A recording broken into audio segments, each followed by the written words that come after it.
Oke, assalamualaikum warahmatullahi wabarakatuh. Ketemu lagi dalam pembelajaran sosiologi bersama Pak Sofi.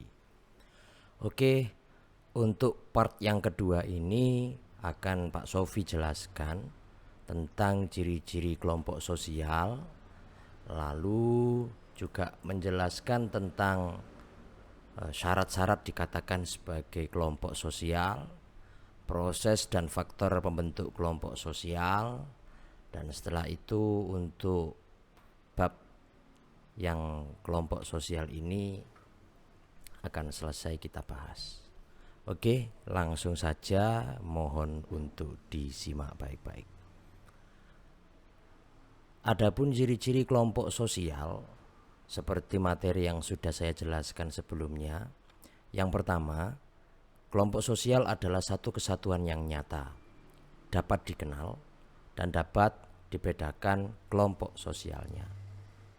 Di sini, kelompok sosial itu memiliki sebuah ciri-ciri terbentuk dalam suatu kesatuan yang nyata, dapat kita amati, dapat kita lihat, dapat juga kita jadikan sebuah objek pengetahuan.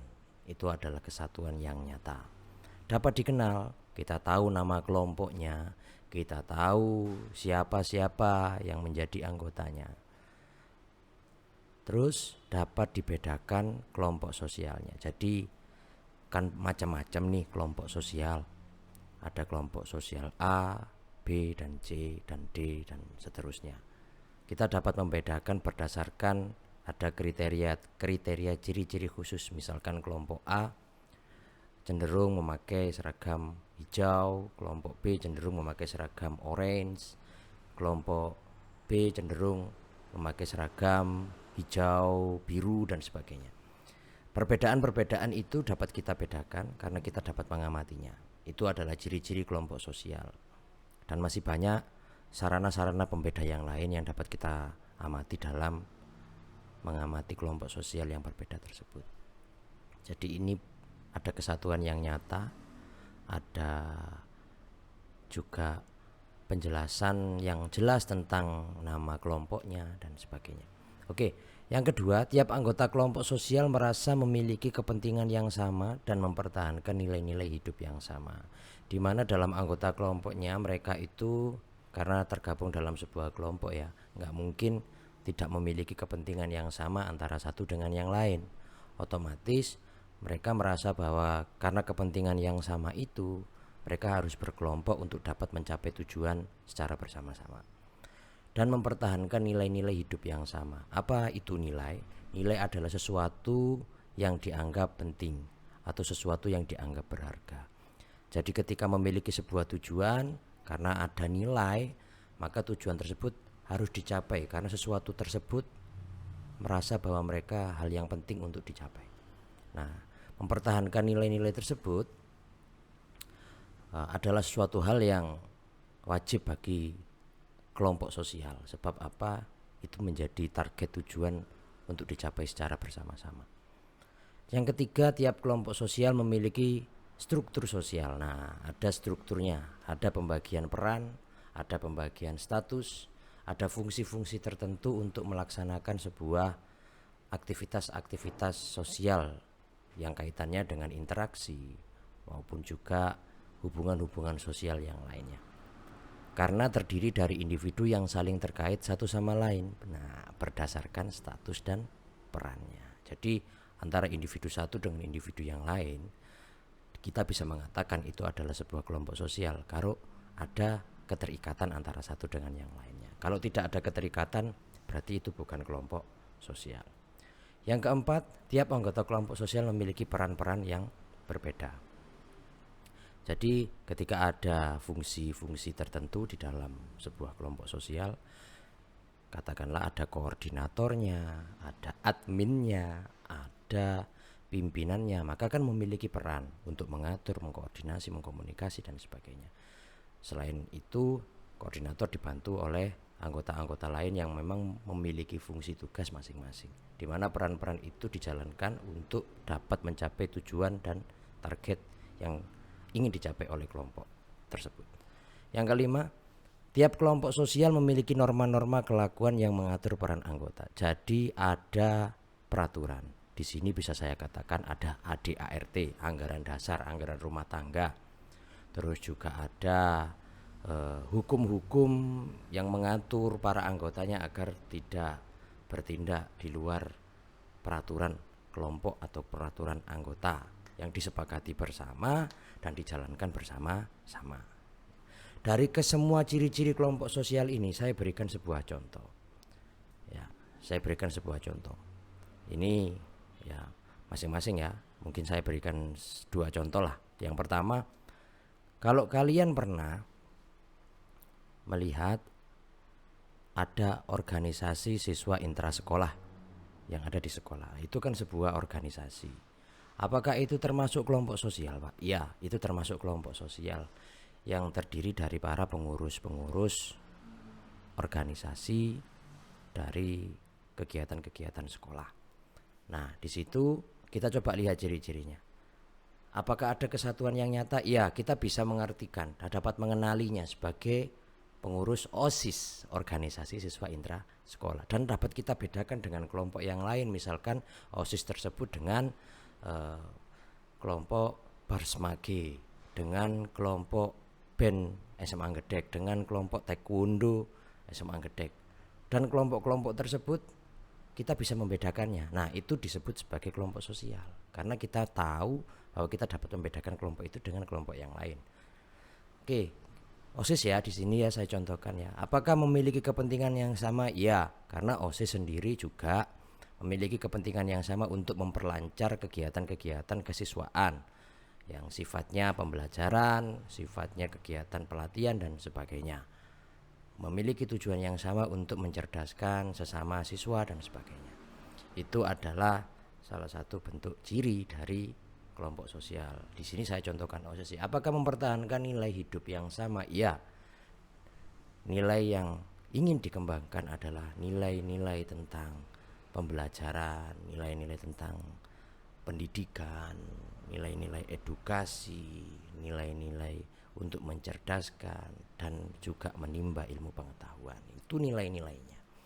Terus yang selanjutnya, apakah OSIS ini memiliki struktur sosial? Ya, OSIS memiliki struktur sosial di mana OSIS ada ketuanya, ada wakilnya, ada sekretarisnya, ada bidang-bidang, masing-masing membawai tugas dan peran masing-masing. Di situ akhirnya kita dapat mengkategorikan bahwa oh ini ternyata kelompok sosial. Yang keempat, memiliki peran-peran yang berbeda. Iya, karena ketua memiliki peran mengkoordinasi dan mengkomunikasi semua anggota. Wakil ketua membantu tugas ketua ketika ketua berhalangan. Sekretaris membereskan segala macam administrasi. Terus juga tugas-tugas bidang, misalkan bidang pendidikan ya otomatis mengurusi kegiatan-kegiatan yang sifatnya pendidikan dan kegiatan belajar mengajar. Bidang keagamaan yang ngurusi kegiatan keagamaannya teman-teman, PHBI dan sebagainya. Ya kan? Akhirnya kita dapat mengkategorikan bahwa itu adalah kelompok sosial karena kita bisa mengetahui dari ciri-cirinya. Dan yang kelima, apakah memiliki norma-norma kelakuan yang mengatur peran anggota? Ya, OSIS memiliki peran anggota yang diatur dalam anggaran dasar dan anggaran rumah tangga. Di samping itu ada peraturan sekolah, juga ada peraturan kepala sekolah. Ada berbagai macam peraturan-peraturan yang harus dilakukan oleh para anggota OSIS dan harus ditaati, dipatuhi dan tidak dilanggar. Makanya kita dapat mengkategorikan bahwa OSIS berarti termasuk kelompok sosial dengan ciri-ciri yang dapat kita amati itu. Oke ya, sampai di sini paham ya? Kita lanjutkan. Oke, jadi menurut Suryono Sukanto, himpunan manusia baru dapat dikatakan sebagai kelompok sosial apabila memiliki prasyarat sebagai berikut. Jadi saya ambil keterangan ciri-ciri itu diperkuat dengan teorinya Suryono Sukanto, di mana ada kesadaran sebagai bagian dari kelompok yang bersangkutan. Jadi nomor 1, kesadaran. Jadi dia sadar bahwa dia adalah bagian dari kelompok dan orang lain juga menyadari bahwa dia juga adalah bagian dari kelompok itu. Kalau tidak ada kesadaran untuk mengkategorikan dirinya maupun dikategorikan orang lain, otomatis dia bukan anggota dari kelompok sosial tersebut atau bahkan itu sendiri bukan kelompok sosial. Begitu ya. Yang kedua, ada hubungan timbal balik antara anggota yang satu dengan yang lain dalam kelompok itu. Jadi ketua ya berhubungan dengan sekretaris, wakil ketua berhubungan dengan sekretaris, sekretaris berhubungan dengan bendahara. Anggota-anggota juga berhubungan dengan, itu kalau kita contohkan dalam OSIS ya, berhubungan dengan anggota yang lain. Kalau tidak ada hubungan timbal balik di antara mereka, baik itu sarana komunikasi, interaksi, itu tidak dapat kita artikan sebagai kelompok sosial karena tidak ada interaksi di dalamnya, ya. Yang ketiga, ada suatu faktor pengikat yang dimiliki bersama oleh anggota-anggota kelompok sehingga hubungan di antara mereka bertambah erat. Faktor tadi dapat berupa kepentingan yang sama, tujuan yang sama, ideologi politik yang sama, dan lain-lain. Jadi kalau saya contohkan OSIS tadi, apakah ada Pak faktor pengikatnya? Ada. Faktor pengikat mereka adalah solidaritas kuat sebagai siswa-siswi yang ingin memperlancar dan juga mensukseskan berbagai macam kegiatan-kegiatan sekolah. Dan karena mereka memiliki kepentingan itu yang sama, akhirnya itu menjadi faktor pengikat mereka dalam kelompok sosial tersebut. Nah, bisa berupa kepentingan, tujuan. Apakah OSIS memiliki tujuan dalam visi dan misinya? Ada. Karena memiliki visi dan misi yang sama, akhirnya mereka bersatu dalam sebuah kelompok dan mewujudkan visi misi tersebut agar tercapai. Kalau ideologi politik ya misalkan contoh, kalau kita kemarin mengamati ada kelompoknya Pak Jokowi, ada kelompoknya Pak Prabowo dengan visi misi mereka masing-masing. Nah itu ideologi politik yang mempengaruhi mereka menjadi sebuah himpunan manusia yang membentuk kelompok-kelompok sosial. Nah misalkan seperti itu. Terus yang keempat, memiliki struktur ya, pengurus-pengurus, tugas-tugas, peran-peran, status masing-masing. Kaidah ini aturan dan pola perilaku yang sama. Dan itu diatur dalam sebuah aturan, dalam sebuah hukum, dalam sebuah keputusan bersama. Ya. Bersistem dan berproses. Yang dimaksud bersistem di sini kan ada pola hubungan yang menyatukan antara satu dengan yang lain, akhirnya menjadi sebuah sistem yang dapat menjalankan tujuan bersama berupa aktivitas-aktivitas pola perilaku yang dilakukan oleh manusia di dalam kelompok sosial tersebut. Nah, berproses menuju tujuan bersama untuk dicapai bersama-sama. Oke, itu kalau menurut Suryono Sukanto, dan saya contohkan dalam organisasi siswa intra sekolah.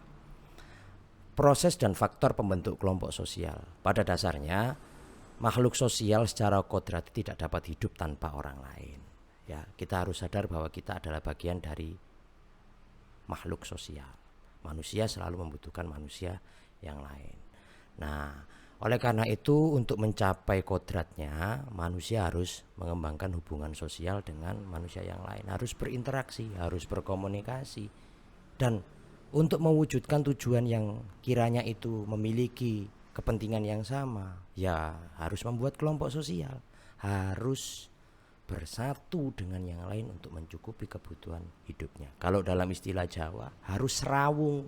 Nah, serawung ini adalah istilah konsep Jawa, di mana serawung itu adalah bentuk kita menyatu dan beradaptasi dengan anggota di dalam sebuah kelompok masyarakat. Oke, suatu kelompok sosial dapat terbentuk apabila terdapat sedikitnya 2 orang atau dyad. Dyad adalah anggota. Jadi kita dapat mengartikan dyad ini kan istilah Latin ya. Dyad ini adalah anggota. Jadi tidak mungkin kan kita sendiri membentuk kelompok sosial sendiri. Tidak mungkin, karena kelompok sosial itu sedikitnya 2 orang ya, atau lebih. Di mana lebih itu tidak terbatas jumlahnya, ataupun juga kadang ada yang dibatasi jumlahnya. Ya. Jadi tidak mungkin saya sendiri, saya membuat kelompok sosial. Ya itu lucu namanya. Ya. Terus di dalamnya ada saling interaksi dan mempengaruhi satu sama lain. Kalau tidak ada interaksi, tidak saling mempengaruhi, ya berarti bukan termasuk kelompok sosial. Ketika besarnya anggota kelompok meningkat, jumlah kemungkinan hubungan juga meningkat. Jadi semakin banyak teman akan semakin banyak keuntungan, akan semakin mudah tujuan itu bisa tercapai. Demikian seseorang dikatakan sebagai anggota bagian dari kelompok apabila berkumpul dengan para anggota dan memiliki interaksi dengan anggota lain dalam kelompok tersebut. Oke, faktornya, kalau tadi prosesnya, sekarang faktornya. Ada beberapa faktor yang dapat menjadi penyebab pembentukan kelompok sosial. Di antaranya adalah sebagai berikut. Kalau memiliki kepentingan yang sama, kelompok sosial akan mudah terbentuk. Sebab apa? Orang-orang yang menjadi anggota dalam kelompok sosial tersebut ya memiliki kepentingan yang sama, memiliki tujuan visi misi yang sama, memiliki keinginan yang sama. Akhirnya mereka bersatu untuk mencapai tujuan bersama. Maka ada istilah ya, bisa diambil kesimpulan bahwa berat sama dipikul, ringan sama dijinjing. Nah kan gitu. Maka semakin banyak orang yang membantu, maka akan semakin mudah mencapai tujuan bersama-sama. Nah, karena kepentingan yang sama itu dapat mempersatu dan mempererat sebuah kelompok sosial. Pertalian darah atau keturunan yang sama. Pernah tahu ada kumpulan keluarga Bani Muthalib, Bani Mustafa, Bani apa-apa dan sebagainya itu ya. Itu kelompok sosial juga. Dan di situ yang menyatukan mereka adalah pertalian darah atau berasal dari adanya rasa persaudaraan yang terikat dalam keturunan mereka. Ya, ada pertalian darah di situ. Maka biasanya ini kelompok-kelompok sosial kalau kita tahu contohnya ada di suku Batak, ada marga-marga, ya kan, ada Sitompul, ada Hutapea, ada banyak ya, Lubis ya, macam-macam ya. Itu juga termasuk kelompok-kelompok sosial yang memiliki tempat-tempat yang berbeda juga. Nah, daerah atau wilayah yang sama. Misalkan kita saat ini ya ada di daerah Jawa Timur, Kabupaten Mojokerto. Mau pergi kemanapun kita, kalau ketemu dengan orang Mojokerto, apalagi orang Jawa Timur, sama-sama berbahasa Jawa, wah pasti kita merasa bahwa kita ini bagian daripadanya, ya kan? Menjadi satu dengan dia. Karena kita memiliki sebuah sejarah kelahiran di daerah yang sama, ya, berasal dari Jawa Timur, Kabupaten Mojokerto, misalkan seperti itu. Maka biasanya kalau kalian lihat ada contoh-contohnya kelompok ini. Kelompok Ikatan Mahasiswa Majapahit, Ikatan Mahasiswa Sumatera, ikatan dan sebagainya. Banyak sekali. Itu disatukan karena kesatuan daerah. Kadang mereka memang nggak punya kepentingan yang sama, nggak punya pertalian darah atau keturunan yang sama, tapi karena mereka berasal dari daerah yang sama, akhirnya mereka bersatu membentuk sebuah kelompok sosial. Oke, itu tadi materi sosiologi yang sudah saya sampaikan untuk kelas 11, baik kelas 11 IPS 1, IPS 2, IPS 3, IPS 4, part yang kedua. Semoga ini di pertemuan keempat kita ini bisa dipahami, bisa dimengerti, dan tolong jangan sungkan-sungkan bertanya kepada saya bila mana mungkin dalam penjelasan saya masih kurang dapat dimengerti atau kurang dapat dipahami. Ya, saya membuka lebar forum diskusi kita setiap hari 24 jam. Ya, 1 kali 24 jam saya buka, di mana kalian bisa menghubungi saya lewat WhatsApp ataupun juga langsung komen di forum classroom kita. Barangkali kalau memang ada sesuatu yang ingin disampaikan kepada saya. Oke ya, jadi itu tadi materi yang bisa saya sampaikan. Bila mana memang ada salah kata, saya mohon maaf yang sebesar-besarnya. Terima kasih atas perhatiannya dan assalamualaikum warahmatullahi wabarakatuh. Selamat belajar.